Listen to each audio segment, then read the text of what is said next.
इसके ऊपर जो लेमन लगते हैं वो गुच्छों की शक्ल में लगते हैं। तकरीबन इसके ऊपर भी ना 5 किलो से ज़्यादा लेमन मौजूद है और जो लेमन लगते हैं वो गुच्छों की शक्ल में लगते हैं। इस अमरूद की ख़ास बात यह है कि इसके ऊपर जो फ्रूट आता है उसका जो वेट है वो इजीली 400 से 500 ग्राम तक हो जाता है। तो अभी ये बाहर से भी सुरख होता है और अंदर से भी इसके दाने जो हैं वो सुरख होते हैं। इसके ऊपर तकरीबन मिनिमम भी अभी तकरीबन 15 से ज़्यादा। अस्सलाम वालेकुम दोस्तों, आज की वीडियो में मैं आपको अपने टेरेस गार्डन पे गमलों में और क्यारियों में 20 से ज़्यादा ऐसे फलदार पौधे लगे दिखाने जा रहा हूँ जो कि मेरे पास ओन फ्रूटिंग है और भर भर के मुझे फल भी दे रहे हैं। तो मैं स्टार्ट करता हूँ सबसे पहले अपने इस अमरूद के पौधे से। ये थाईलैंड का दोस्तों अमरूद है, थाई 1 kg गावा, जो कि पिछले 2 साल से मेरे पास बड़े ड्रम में लगा है। इस पर आप फ्रूटिंग दे सकते हैं, कितनी ज़बरदस्त आई है। इस अमरूद की खास बात यह है कि इसके ऊपर जो फ्रूट आता है उसका जो वेट है वो ईज़िली 400 से 500 ग्राम तक हो जाता है। तो अभी तकरीबन मिनिमम भी इसके ऊपर तकरीबन कोई 20 के करीब अमरूद मौजूद है। और इसका जो जायका है, जितने भी मैंने आज तक अमरूद की वैराइटीज़ देखी हैं और जितने अमरूद खाए हैं, सबसे मुझे मीठा लगा है। तो ये मैंने इसके ऊपर कुछ एयर लेयरिंग करके आगे न्यू प्लांट भी तैयार किए हैं जो कि पहले सीज़न में ही फ्रूटिंग पे भी आ जाती हैं। एयर लेयरिंग करने के इतने फ़ायदे हैं, तो किसी को अगर चाहिए हो तो वो भी रब्ता कर सकता है। इसके बिल्कुल साथ लगा है जी दोस्तों मेरा लेमन। तो ये लेमन की एक ख़ास वैरायटी है दोस्तों। इसके ऊपर जो लेमन लगते हैं, आम वैरायटी जो हमारे पास होती है कागज़ी लेमन या देसी लेमन, उससे 2 से 3 गुना इसका जो साइज़ है वो भी बड़ा हो जाता है। और दूसरी बात, जब फुल गर्मी पड़ रही होती है तो तब इसका फ्रूट जो है वो यानी कि मई जून के महीने में अगर हम उतार के कच्चे को ही इस्तेमाल करना चाहें तो उसके अंदर इतना रस मौजूद होता है कि अगर हम उसे उतार के इस्तेमाल करना चाहें तो कर सकते हैं। इस वैरायटी का जो नेम है वो मैं आपको बताता हूँ। ये थाई यूरिका लेमन है। तो आज तक जितने मैंने लेमन उगाए हैं, कागज़ी लेमन, देसी लेमन या चाइनी लेमन, सबसे जो बेहतरीन वैरायटी मुझे लगी है ये है, क्योंकि एक तो इसका फल टाइम पे मिल जाता है और दूसरा जो इसका साइज़ है वो दूसरे जितने भी लेमन हैं उससे डबल से भी ज़्यादा हो जाता है। तो ये मेरे पास 18 इंच के गमले में लगा हुआ है। तो इसकी प्रॉपर केयर करता हूँ मैं। इसे जो खाद, पानी, फर्टिलाइज़र, खाद में मैं इसे अपने फार्म की वर्मी कंपोस्ट, बोन मील और जो नीम खली पाउडर है वो हर 30 से 35 दिन बाद एक डोज देता रहता हूँ। तो माशाल्लाह आप इस पर फ्रूटिंग देख सकते हैं कि कैसे गुच्छों की शक्ल में इस पे फल जो है वो मौजूद है। तो आपको भी मैं ये वैरायटी रिकमेंड करूँगा। अगर किसी को इसके प्लांट भी चाहिए हो एयर लेयरिंग वाले तो वो भी मिल जाएंगे, जो कि लगाते साथ पहले सीज़न में ही फ्रूटिंग पे भी आ जाते हैं। तो इतने फ़ायदे हैं एयर लेयरिंग के।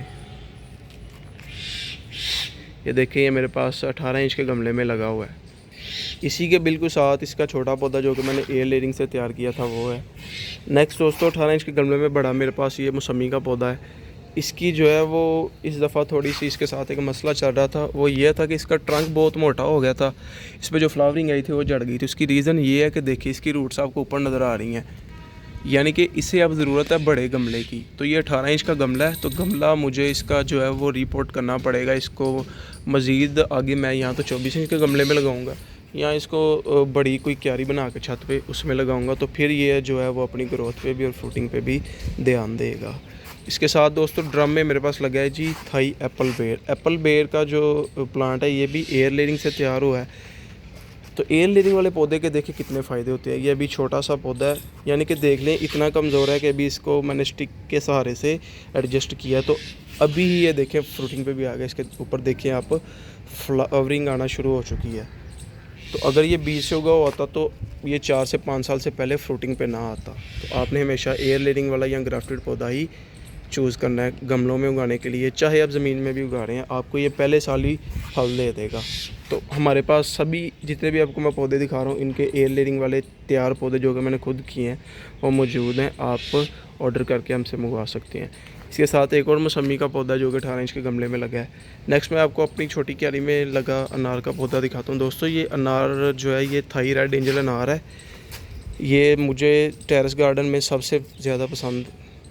इसमें जो है ये बाहर से भी सुरख होता है और अंदर से भी इसके दाने जो हैं वो सुरख होते हैं। इसके ऊपर तकरीबन मिनिमम भी अभी तकरीबन 15 से ज़्यादा जो अनार छोटे बड़े मौजूद हैं, जो कि फुली पक के रेडी हो चुके हैं। बस मैं हार्वेस्ट इसलिए नहीं था कर रहा कि एक वीडियो दोस्तों के साथ बना के शेयर की जाए, उन्हें भी दिखाया जाए कि आप भी ईज़िली अपने घरों में, गमलों में, छतों पे, क्यारियों में फलदार पौधे उगा के उनसे फल ले सकते हैं। ठीक है, तो इसमें भी जो है मैं फर्टिलाइज़र वक्तन देता रहता हूँ। इनकी मिट्टी दोस्तों सबसे पहली बात मैं आपको बताता हूँ, जितने भी मेरे पास गार्डन में पौधे लगे हैं उनकी मिट्टी मैंने रिच न्यूट्रिएंट वाली रखी है, क्योंकि मेरा अपना वर्मी कंपोस्ट का फार्म है। तो मैं जो मिट्टी की रेशो रखता हूँ उसमें 60% सॉइल, 20% से 30% तक वर्मी कंपोस्ट एंड 10% बाकी नीम खली, बोन मील पाउडर वो ऐड करता हूँ। यानी कि ऑर्गेनिक फल हैं सारे, और ऑर्गेनिक ही मैं इनकी जो है वो सॉइल भी रेडी करता हूँ। तो वर्मी कंपोस्ट हम सेल भी करते हैं, अगर कोई मंगवाना चाहता है A+ क्वालिटी के वर्मी कंपोस्ट, वो भी मुनासिब कीमत में, तो आप हमसे रब्ता करके मंगवा सकते हैं। दोस्तों इसकी दूसरी जानब मेरी एक और मैंने एक क्यारी छत पे बनाई है। इसमें जो सबसे पहला पौधा है ये मौसमी का पौधा है। मौसमी का पौधा ये देखें मैंने बीज से ग्रो किया था। अच्छा यहाँ पे मैं आपको बताता हूँ कि ये देखें जो बीज से पौधा ग्रो हुआ होता है वो फ्रूटिंग देते देते 3 से 4 साल ले जाता है। तो ये मेरे पास 2 साल से लगा है, कितना देखें बड़ा पौधा हो गया, अभी तक इस पर फ्रूटिंग नहीं आई। तो ये बात मैं आपको इसलिए बार बार कह रहा होता हूँ कि आपने बीज वाला पौधा हर किसी नहीं ग्रो करना बीज से, कोई भी आपने ग्राफ्टेड पौधा लेके आना नर्सरी से, या आप खुद कोई भी अगर कोई बीज वाला पौधा है उसके ऊपर ग्राफ्ट कर लें, या कोई भी पौधा जो पहले 3 से 4 साल से फ्रूटिंग दे रहा है उसके ऊपर आप एयर लेयरिंग कर लें। इंशाल्लाह ग्राफ्टिंग की एयर लेयरिंग की भी एक मेरी कंप्लीट वीडियो आने वाली है। नहीं तो आप नेट से सर्च करके कैसे ग्राफ्टिंग होती है, कैसे एयर लेयरिंग होती है, अपने पौधों अपने खुद के प्लांट तैयार कर सकते हैं। इसके साथ ये मेरा रेड अमरूद का पौधा है। इसके ऊपर दोस्तों काफ़ी अमरूद लगे थे, थोड़ी वीडियो में लेट बना रहा हूँ। ये देखिए कुछ अमरूद इसके नीचे गिरे हुए हैं, मैं आपको दिखाता हूँ। ये है, अंदर से ये फुल सुर्ख होता है और बाहर से ये सब्ज़ यानी कि ग्रीन ही रहता है। तो कुछ दिन पहले इसके ऊपर जितना फ्रूट था मैंने सारा हार्वेस्ट कर लिया है। मैं आपको दिखाता हूँ जिसके साथ फ्रूट लगा था। ये देखें, ये जो आपको छोटे छोटे नज़र आ रहे हैं, ये इनके साथ फ्रूट लगा हुआ था काफ़ी ज़्यादा, ये भी है। तो उसके नीचे मेरा एक और लेमन का पौधा लगा है, बल्कि 2 लेमन के प्लांट है दोस्तों। ये मेरे गार्डन का 2nd नंबर पे कह लें जो फेवरेट प्लांट है। ये लेमन की एक ख़ास वैरायटी है, थाई लेमन है ये। इसके ऊपर जो लेमन लगते हैं वो गुच्छों की शक्ल में लगते हैं दोस्तों। इसकी जो हाइट है पौधे की 3 से 4 फीट है। 2 साल से अल्हम्दुलिल्लाह ये मुझे इतनी फ्रूटिंग ज़बरदस्त है। अभी तकरीबन इसके ऊपर भी ना 5 किलो से ज़्यादा लेमन मौजूद है। और इस वैरायटी की खास बात पता क्या है, इसके ऊपर जो लेमन लगते हैं वो गुच्छों की शक्ल में लगते हैं। और जो हमें जब फुल गर्मी में लेमन की ज़रूरत होती है ना, मई जून के महीने में, तो तब इसके अंदर इतना रस जो है वो मौजूद होता है। अगर हम इसे उतार के इस्तेमाल करना चाहें ना तो ईज़िली कर सकते हैं। तो ये बात मुझे इसकी जो दूसरी वैराइटीज़ होती हैं लेमन की, उससे थोड़ी जो है वो बहुत ज़्यादा पसंद आई है। बल्कि इसका जो साइज़ है वो भी जो दूसरे आम लेमन्स होते हैं उनसे 2 से 3 गुना बड़ा हो जाता है माशाल्लाह। इस पर आप फ्रूट की क्वांटिटी चेक कर सकते हैं। तो मेरी रिकमेंडेशन यही है कि आप ये वाली वैरायटी अपने घर में गमले में या क्यारियों में उगाएं। ये देखें कैसे गुच्छों में इस पर जो फ्रूट है वो आता ही गुच्छों की शक्ल में है। तो एयर लेयरिंग वाला पौधा आप हमेशा अपने छत पे लगाएं। ये देखें एयर लेयरिंग ये होती है जो मैंने आगे न्यू पौधे तैयार कर रहा हूँ। इंशाल्लाह ये कुछ दिन तक सेल आउट के लिए भी मैं जो है वो जारी कर दूँगा। अच्छा, तो इसकी दूसरी तरफ तो ये भी एक लेमन की वैरायटी है। मेरे पास तकरीबन 4 से 5 किस्म के लेमन हैं जो गमलों में क्यारियों में लगी हैं। अच्छा, अब ये जो लेमन है ये है जी थाई सीडलेस लेमन। इस लेमन की खास बात क्या है कि एक तो ये देखिए छोटे से गमले में लगा है, 18 इंच के गमले में, कैसे इसके ऊपर फ्रूटिंग आई हुई है। और दूसरी बात ये है कि इसके अंदर बीज बिल्कुल नहीं होता, जैसे कि इसके नाम में ही आता है सीडलेस, तो ये बीज इसके अंदर ना होने के बराबर या बिल्कुल होता ही नहीं है। हाँ, इस वैरायटी के अंदर बीज बिल्कुल नहीं होता।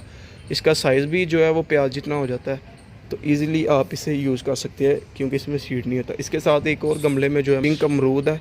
इसके ऊपर जो है वो अमरूद जो लगते हैं अंदर से पिंक होते हैं, बाहर से वो जो है वो ग्रीन ही होते हैं। तो इसके साथ मेरे पास जी रेड ब्रेड माल्टे का पौधा जो कि अभी छोटा है लेकिन मैच्योर नहीं हुआ। जैसे मैच्योर होगा अगले साल हम इसे फ्रूटिंग लेंगे। इस दफ़ा इस पर फ्लावरिंग आई थी जो कि मैंने झाड़ दी थी। 18 इंच के गमले में लगा है दोस्तों। इसके बाद जो आता है, मैंने एक छोटी सी अपने ना ये ग्रो बैग के अंदर सब्ज़ियाँ लगाई थी।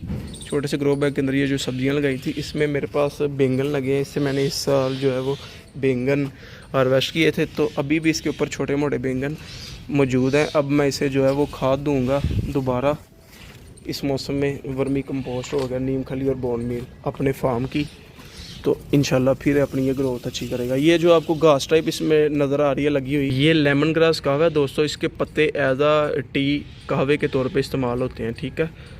तो इसके प्लांट्स भी आपको अगर चाहिए हो तो वो भी मिल जाएंगे। इसके साथ मेरा आता है जी छोटे गमले में 18 इंच के गमले में लगा है कमकाठ। अच्छा, कमकाठ जो है इस जो है ये डाइजेशन में बहुत अच्छा इसका रोल है। तो ये भी एयर लेयरिंग वाला पौधा है, देखिए छोटा सा पौधा है तो फ्रूटिंग पे आ गया। तो मैं इसलिए आपको बार बार कहता हूँ कि एयर लेयरिंग वाला या ग्राफ्टेड वाला पौधा आप जो है वो लगाएं। इसके बाद मेरे पास लगा है जी चाइनी लेमन। चाइनी लेमन के मेरे पास 3 पौधे हैं, अभी फ्रूटिंग पे नहीं आई है, जो है सर्दियों में फल देता है। तो सर्दियों में जब ये फल देता है तो बहुत ज़्यादा फल देता है, फिर हम इसका उतार के जो है वो अचार में इस्तेमाल करते हैं। बाकी जो मैंने आपको पहली वैरायटीज़ दिखाई थी वो बड़ी ज़बरदस्त हैं, वो फुल गर्मी में आपको फल दे देती हैं। इसके ऊपर अभी कुछ ना कुछ लेमन्स मौजूद भी हैं, अभी गर्मी चल रही है, यानी कि गर्मियों में कुछ ना कुछ फ्रूट देता रहता है और सर्दियों में तो ये भर के फल देता है। इसके मेरे पास 3 पौधे मौजूद हैं। इसके बाद ये एक और मेरे पास जो रिकल लेमन लगा है, इसके ऊपर इसको मैंने जो है इतना इसके जो है फ्रूटिंग की तरफ ध्यान नहीं दिया है, क्योंकि इससे मैंने आगे न्यू प्लांट्स तैयार किए हैं।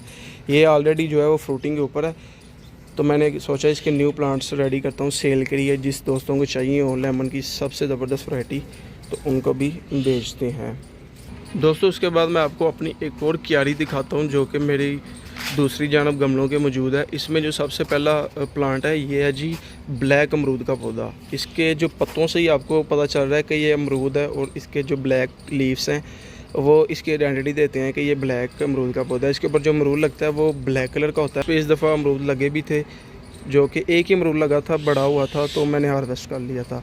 उसके साथ लगा है जी मेरा मिठे का पौधा लाइम का। इसके ऊपर लाइम्स देखें लगे हुए हैं, कितने ज़बरदस्त माशाल्लाह, देखें साइज़ भी कितना इसका ज़बरदस्त हो गया है। तो अभी मैं इसको हार्वेस्ट भी कर लूँगा। ये मेरी तकरीबन कोई 20 फीट लंबी क्यारी है। इसमें जो है मैं वर्मी कंपोस्ट इस्तेमाल करता हूँ उसके, तो फ्रूटिंग भी देखें माशाल्लाह कितनी ज़बरदस्त इसमें दी है दोस्तों। इसके साथ जो आपको ये छोटा सा सिंगल पौधा नज़र आ रहा है ये है जी ग्रेप फ्रूट। ग्रेप फ्रूट का ये पौधा अभी ये इतना मच्योर नहीं हुआ, जैसे बड़ा होगा इससे फ्रूटिंग लेंगे।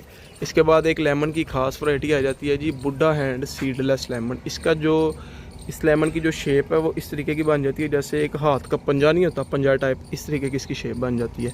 तो अभी ये फ्रूटिंग पे नहीं आया, इंशाल्लाह जैसे ही अगले साल फ्रूटिंग पे आता है तो मैं आपको की भी वीडियो आपके साथ शेयर करूँगा। तो इसके बाद दोस्तों ये मेरा अनार का पौधा है, ये मेरे पास कंधारी अनार है। इसके ऊपर इस दफ़ा सबसे ज़्यादा अनार लगे थे जो कि हमने हार्वेस्ट कर लिए, ऊपर भी काफ़ी ज़्यादा मैंने एयर लेयरिंग की है। तो दोस्तों उम्मीद करता हूँ कि आपको ये मेरा छोटा सा प्यारा सा फल वाला गमलों में लगा हुआ टेरेस गार्डन बहुत ज़्यादा पसंद आया होगा। जब मैं इतने ज़्यादा पौधे अपने गमलों में क्यारियों में लगा के ग्रो कर सकता हूँ तो फिर आप भी इजीली ग्रो करके उनसे ज़्यादा से ज़्यादा फल हासिल कर सकते हैं। ठीक है, उम्मीद करता हूँ कि दोस्तों मेरी ये वीडियो आपको पसंद आई है। अगर आपको ये मेरी वीडियो पसंद आई है तो वीडियो को लाइक कर दें, चैनल को सब्सक्राइब कर दें। जज़ाकल्लाह।